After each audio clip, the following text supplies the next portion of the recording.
Hi there. Today, in honor of Black History Month, we're going to be highlighting an artist with a unique story and style. Clementine Hunter was born in the Cane River region of central Louisiana on the Hidden Hill Plantation.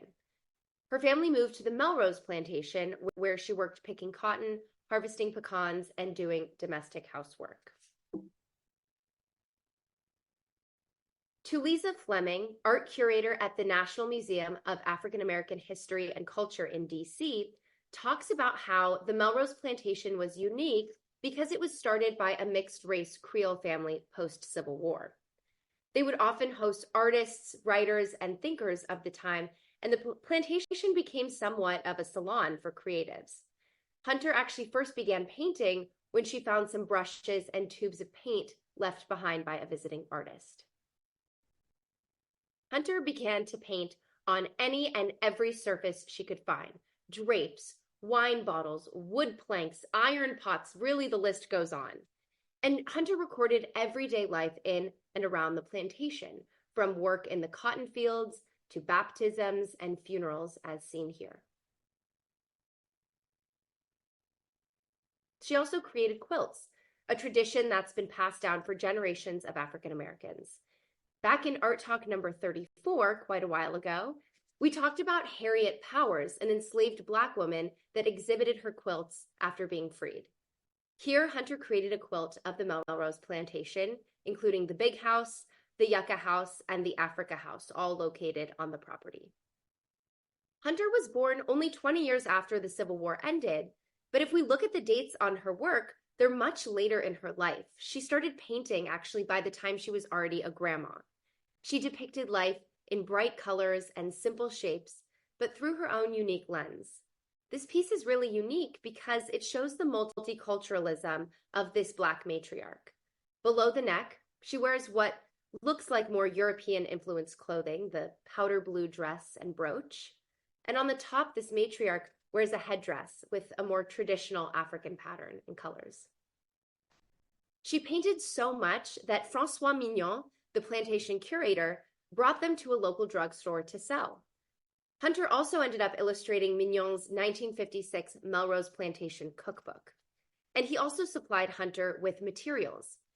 He was the one who really promoted her art, Fleming says of Mignon. He saw her talent and he encouraged that. He would buy her art supplies. Mignon also got her to install a series of murals that still stand today on the plantation's Africa House.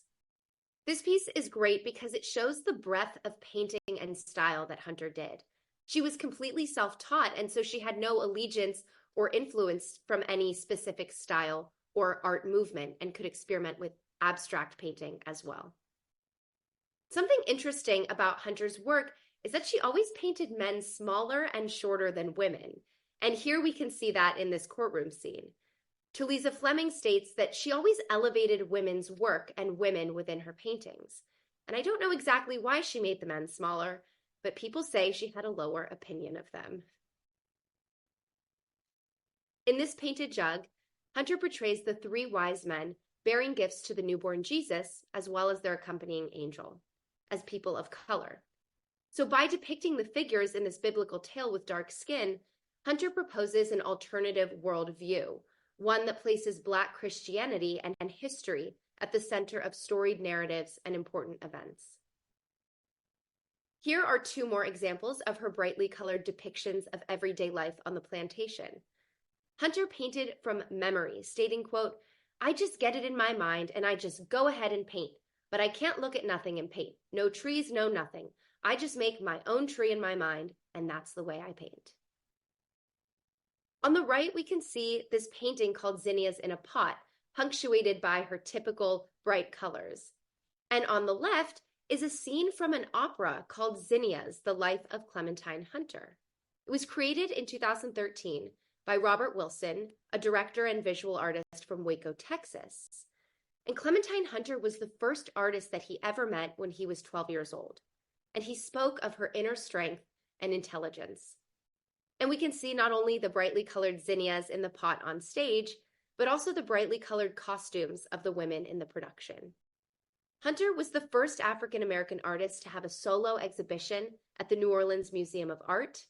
And in February 1985, the museum hosted a New Orleans salute to Clementine Hunter's centennial, an exhibit in honor of her 100th birthday.